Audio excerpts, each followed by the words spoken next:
It's strange how 7 years can feel like nothing.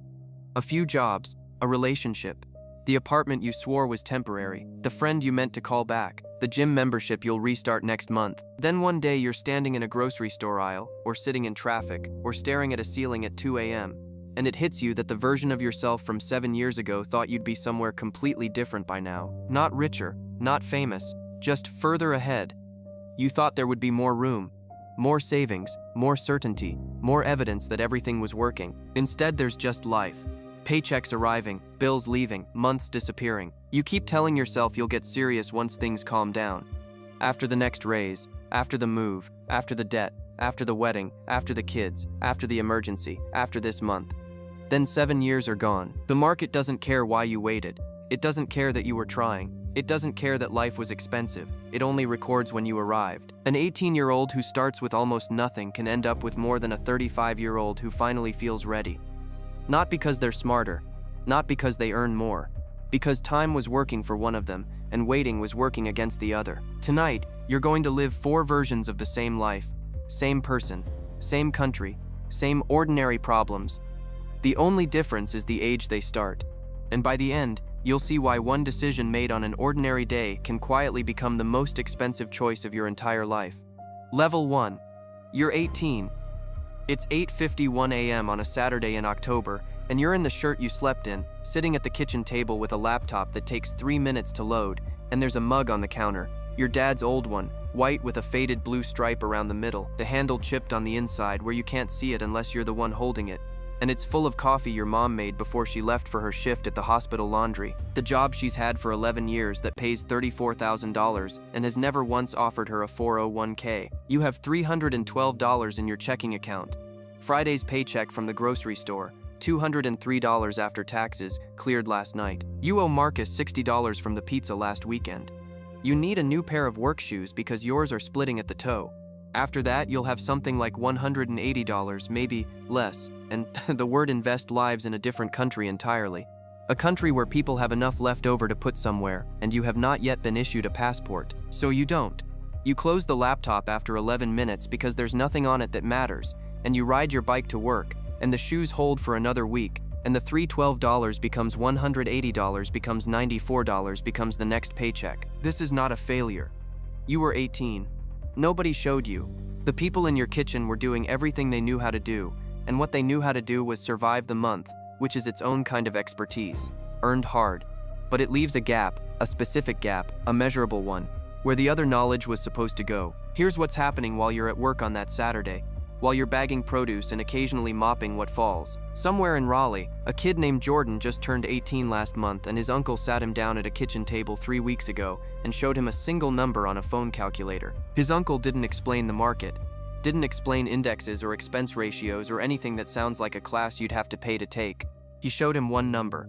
What $50 a month becomes in 47 years at 10% average annual return, which is what the S&P 500 has returned historically before inflation, over every rolling 30-year period since 1926. The number is $658,000, from $50 a month, from less than 2 tanks of gas, from less than the work shoes you need. Jordan's uncle helped him open a Roth IRA that afternoon at a credit union 3 miles from the house.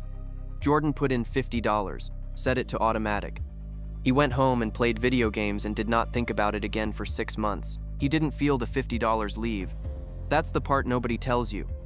The part that would have changed the Saturday morning with the $312 and the chipped mug and the open laptop. Not a big number, not a sacrifice. Just $50 going somewhere quiet every month, which is nothing while you're living it and everything at the end. Here's the math from 18. The real math. Specific, not rounded. $50 a month is $600 a year. $600 a year from age 18 to 65. Compounding at 10% average annual return, is $658,000, from $50 a month. That's the number Jordan's uncle put on the calculator. That's the number that started on a Tuesday afternoon 3 miles from the house. You didn't get that Tuesday. Nobody took you to the credit union. The $312 became $180, became the next paycheck, and the years started moving the way years do when you're inside them, fast and sideways and full of things that feel urgent. The first rule: the best investment you will ever make costs less than you think and starts earlier than feels possible. The price of waiting is not paid now, it is paid at the end, in the gap between what you built and what you could have built, and by then the years that built the gap are gone. The mug stays on the counter, the laptop closes, the market opens Monday without you, but Jordan is already in it. Level 2. You're 25. It's 11:17 p.m. on a Wednesday and you're sitting at a table that cost $280 from IKEA, and the apartment is quiet in the specific way that small apartments get quiet after 10, which is like a held breath, like the walls are waiting, and the mug is in front of you, the same one, the white one with the faded blue stripe, the chipped handle you know by feel now, the one you packed when you left home at 22 because it was the only thing in the kitchen that felt like yours. You're 25. You make $54,200 a year as a logistics coordinator at a regional freight company. After federal and Ohio state taxes, after the health insurance premium, after the $190 they pull for the 401k you enrolled in last year because HR said it was free money and they were right. Your take-home is $3,180 a month. Rent is $1,050. Car payment is $287. Insurance $134.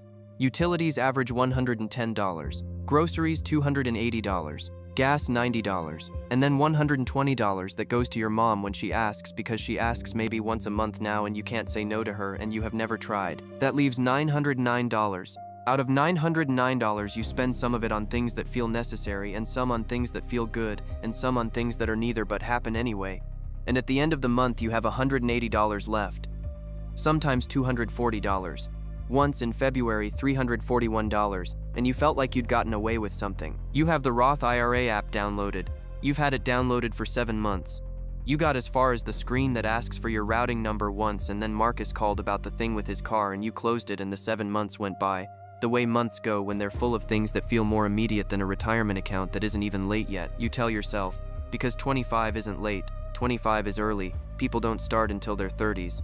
You read that somewhere, you are fine. You are not fine, you are almost, which is the most expensive place to live. Here's what almost costs. Jordan, the one who started at 18, has been putting in $50 a month for 7 years. He doesn't think about it, he's added to it twice since he started. Once when he got his first real job at 21 and bumped it to $80, and once last year when he got a raise and bumped it to $120. He has $6,100 in that account right now. Not because of what he put in. He put in $4,200 total. He has $6,100 because the market has been working on his behalf since he was 18 while he was playing video games and going to work and living his life. He has $1,900 he did not earn. He has $1,900 that came from starting when he did. You have $1,140 in your 401k from 14 months of contributions. $190 a month times 14 months, minus the 1 month you had deposit when the car needed brake pads.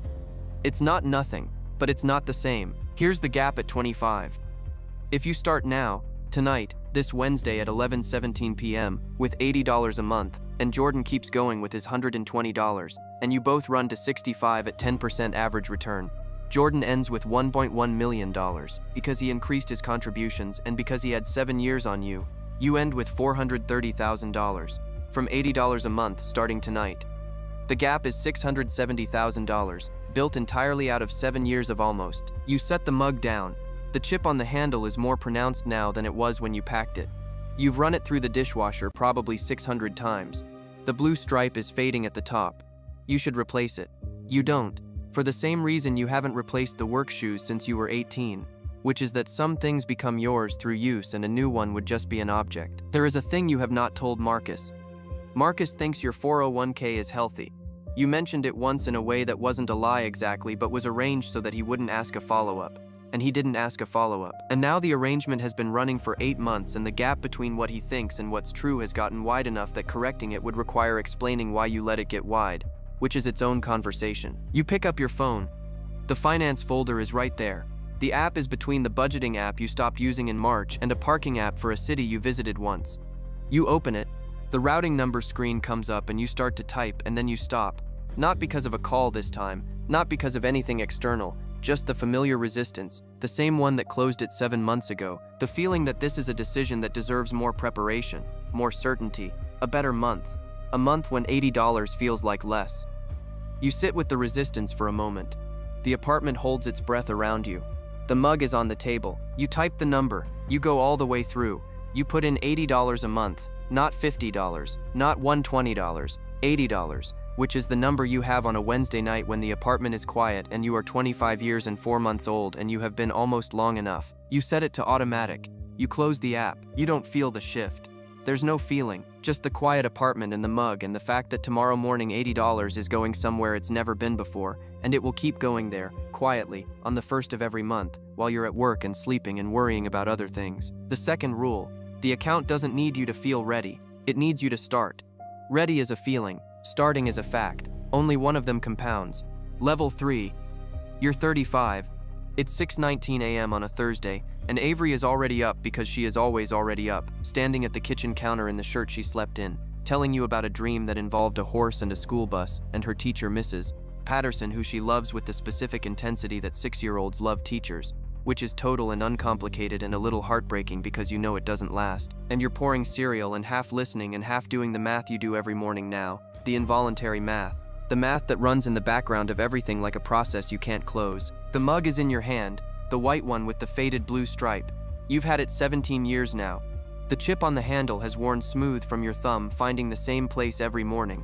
You hold it the same way every time, left hand, thumb on the chip, not because you decided to, but because that's where it fits. The stripe is almost gone on one side. The ceramic has that slightly cloudy look that mugs get after years of the dishwasher. You are 35 years old. You make $81,700 a year as a supply chain analyst at a healthcare logistics firm in Raleigh. After taxes, federal North Carolina state. After the health insurance for you and Avery and Melissa. After the 401k at 5%, which your company matches to 3%, your take-home is $4,640 a month. The mortgage on the 3-bedroom is $1,840. Car payment on the Camry is $394. Melissa's car is paid off. Groceries are $620 a month now, somehow, even though you meal plan. Utilities $190. Her student loan is $210. Avery's aftercare, $380. The $120 to your mom, still, because she's your mom. That leaves $486. You make $27,500 more than you did at 25. You have $46 more at the end of the month. Melissa comes downstairs in her scrubs. She has a 7:30 at the dental office, and pours her coffee and puts her hand flat on your back for a moment as she passes. Just a second, just the weight of her hand, the way she's done since before Avery, since the apartment on Hillsborough Street where the upstairs neighbor walked like he was trying to put his feet through the floor. She doesn't say anything. She just puts her hand there and goes, and you watch her go, and you hold the mug with your thumb on the chip. You have $31,200 in your 401k. You've been contributing for 8 years, since HR made the case and you finally listened. $31,200 for 8 years of 5% at your salary. There should be more. You know there should be more. You've run the calculator. You know what the number should be. But there were 2 years you dropped to 3% when the transmission on the Camry went and the ER copay came in the same month. And once you drop, it's hard to raise it back because the raise back requires losing take-home that is already spoken for before it arrives. Here's what you don't say out loud at 6:19 a.m. while Avery tells you about the horse. Jordan is 35 now too. You don't know him. He doesn't know you. He's a logistics manager at a shipping company in Charlotte, drives a 4-year-old Accord, has a daughter a year younger than Avery. His life looks a lot like yours from the outside. Last month, he hit $187,000 in his investment accounts. He didn't celebrate. He just saw the number on his phone while he was waiting for coffee to brew and thought, okay, and put the phone away. He didn't do anything spectacular. He just started 17 years ago and didn't stop. You started at 25. You have $31,200. He started at 18. He has $187,000. The gap is $155,800. Built out of 7 years, the same 7 years you spent in the apartment with the almost ready and the routing number screen you almost didn't finish. The third rule: lifestyle inflation doesn't feel like inflation, it feels like progress. Every raise lands and within 6 months it's gone. Not wasted, not lost, just absorbed into the larger shape of the life, the way water finds the level of whatever holds it. The 401k stays the same percentage. The percentage of a larger number is a larger number, yes.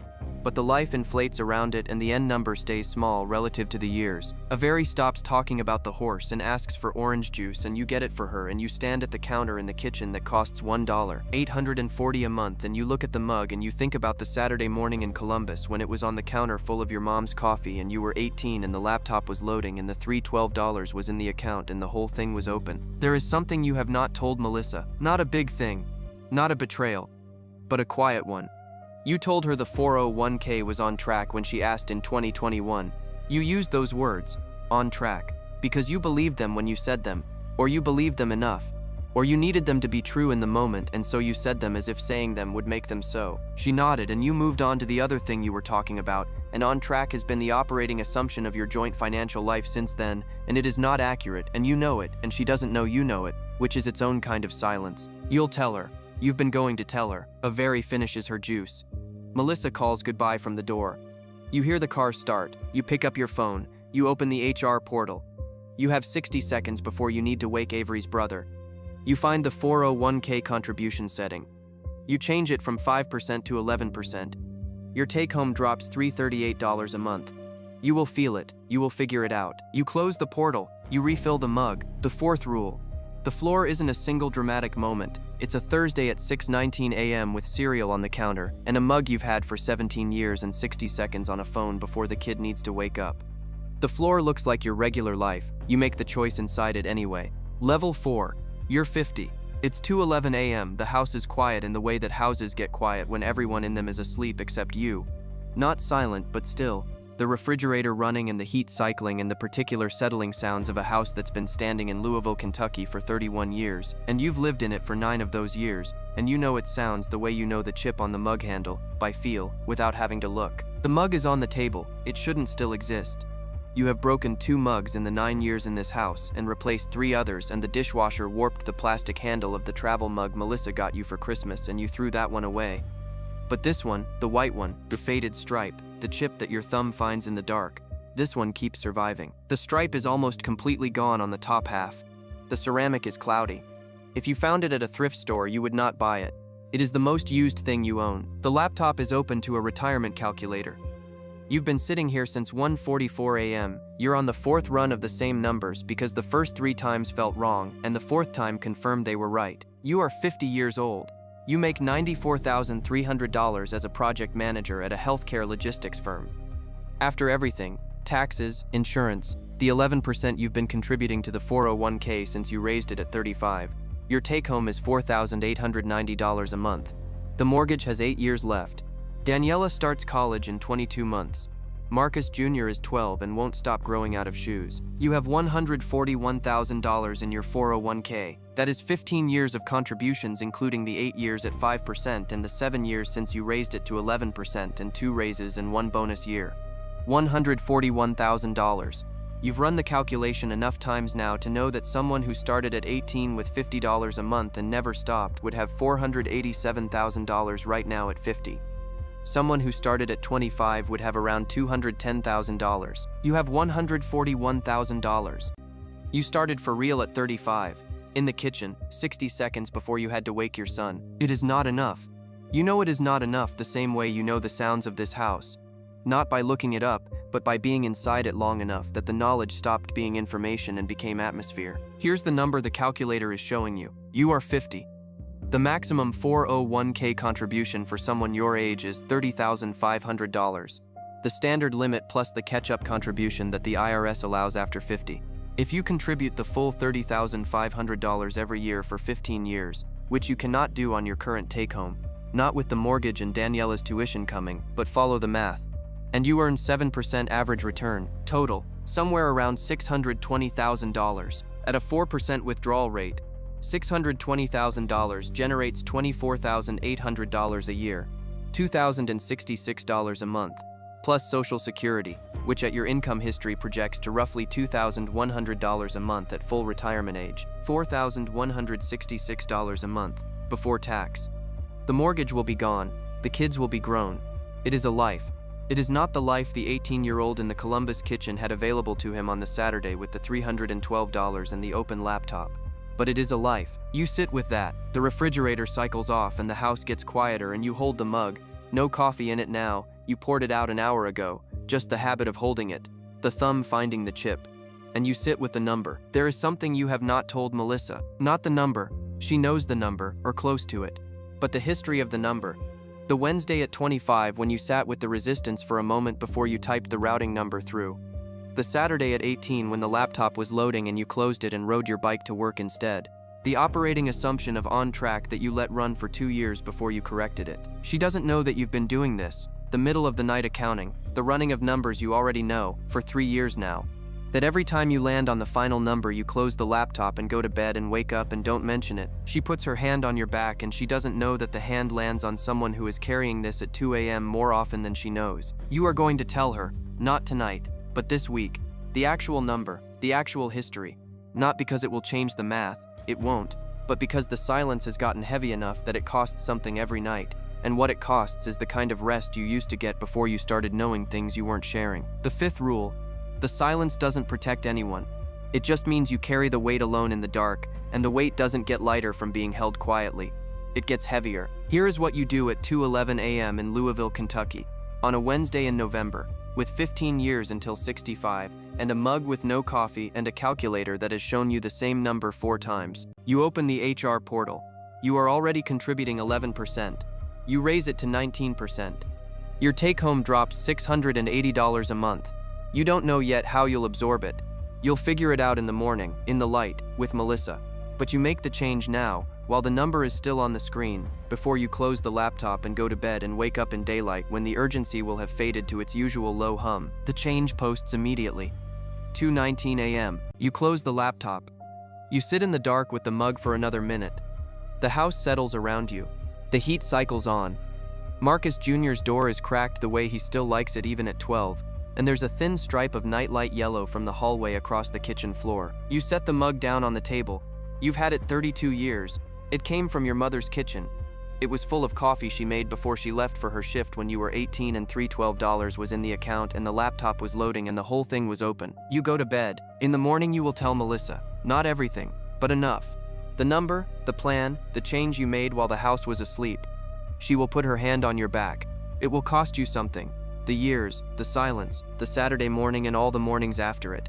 But it will cost less than carrying it. The sixth rule: the years you didn't start are already spent. You can't buy them back. You can only decide what you do with the ones that are still here. Somewhere tonight there is a version of you that is 18 years old in a kitchen in Columbus, Ohio. And the laptop is still loading, and it's a Saturday in October, and there's $312 in the account, and a mug on the counter with a chip on the handle that belongs to someone else. And the morning is completely open, and nothing has been decided yet. Just a kid in a shirt they slept in, waiting for a screen to load, with no idea that the distance between this moment and $658,000 is $50 a month, and the decision to start before it feels possible. The market opens Monday. It doesn't know how old you are. It doesn't know about the routing number screen you almost closed, or the parking lot you sat in, or the version of yourself you were going to become when you finally felt ready. It opens every morning the same way, 9:30 Eastern, Monday through Friday. Whether you are 18 or 25 or 35 or 50 or sitting somewhere right now in the dark, holding a mug that survived longer than it should have, running the numbers one more time. It takes whoever shows up. Somewhere tonight, an 18-year-old is staring at a screen that hasn't finished loading yet. They have no idea a decision that takes 5 minutes could change the next 47 years. Most people don't lose their future in a single mistake. They lose it a month at a time. The market opens Monday. The question is whether you'll arrive this year or 7 years from now.